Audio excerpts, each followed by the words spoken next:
Most strategy fails because people confuse goals with plans. In less than 10 minutes, I'll show you a simple way to tell the difference. Here's what you should be able to do by the end.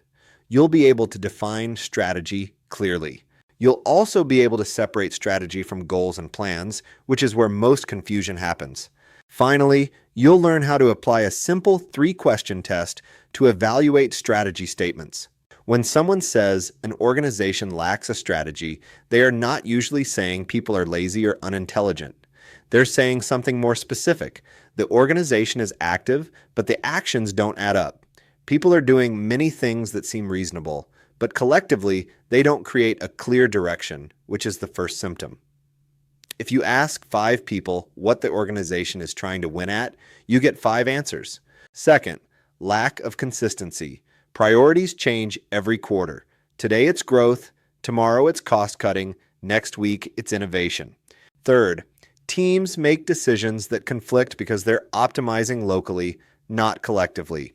And fourth, a constant firefighting culture because there is no stable set of choices guiding decisions. Here's the key idea that explains why this happens. A lack of strategy means the organization takes actions that each make sense on their own, but they don't make sense together. The pattern is the problem. The result is that you can't coordinate because coordination requires a shared direction. Without that, execution becomes a set of disconnected efforts. The word strategy traces back to Greek roots related to strategos, meaning a military general, and later to terms referring to the art or command of a general. The point isn't trivia. The point is this. Strategy was always about how to win, especially when resources are limited and choices matter. There are thousands of books on strategy. People still argue about what strategy actually is. Part of the problem is that the word gets used to describe everything. Here's a simple way to think about strategy. Good strategy moves a team from aspiration to decision. A lot of organizations have ambition. They want growth, impact, leadership, innovation, but ambition isn't strategy until it becomes a set of decisions you can actually act on. Second, strategy clarifies commitment, not just goals. Goals tell you what you want. Strategy tells you what you're willing to commit to in order to get it. And third, strategy requires sacrifice, not just priorities. Anyone can say this is important. Strategy is where you decide what matters most and what you're willing to give up. A useful way to summarize strategy is this. Strategy equals approach plus choices plus trade-offs. Your approach is your logic for winning. It's the guiding idea that explains how you intend to succeed. Like, we win by being the simplest, or we win by being the lowest cost, or we win by being the premium option. Your choices are the specific commitments you make, not just intentions, vague goals, or wishful thinking, but concrete decisions that shape a coherent set of actions across the organization. And finally, trade-offs. This is the part most people avoid, but it's the part that makes strategy real. Trade-offs are what you will not do and what you accept losing. They create constraints and sacrifices that protect focus. If your strategy doesn't force you to say no to something, it's probably not strategy yet. If you remember one sentence from this video, it's this. Strategy is the few key choices about where and how you'll win and what you won't do.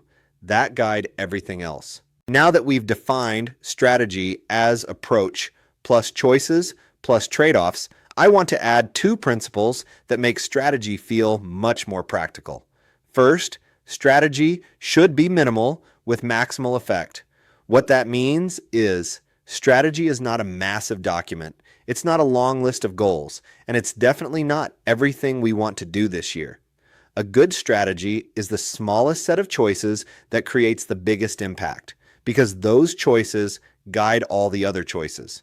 Think of it like a steering wheel. You don't need to move it very much to completely change where the car ends up. So when strategy is good, it creates coordination. Actions start fitting together instead of pulling in different directions. That's the principle. Few decisions lead to many consequences. Now, the second principle, strategy can sometimes be one big choice.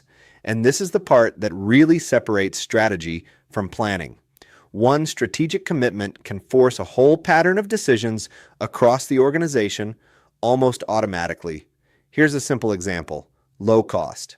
If a company chooses to compete on low cost, that single choice starts forcing other choices, and at the same time, it enables certain advantages. But here's the part people forget: it also limits things. You don't get to be the cheapest option and also offer unlimited customization, high-touch service, and a premium experience. That's not a problem, that's the point. That's what makes it strategy. A choice that guides your actions and creates clear trade-offs. So a simple way to check if something is real strategy is to ask, what is the one choice here that forces a pattern of decisions? And what does that choice make impossible? If you can answer that, you're not just describing goals anymore. You're describing strategy.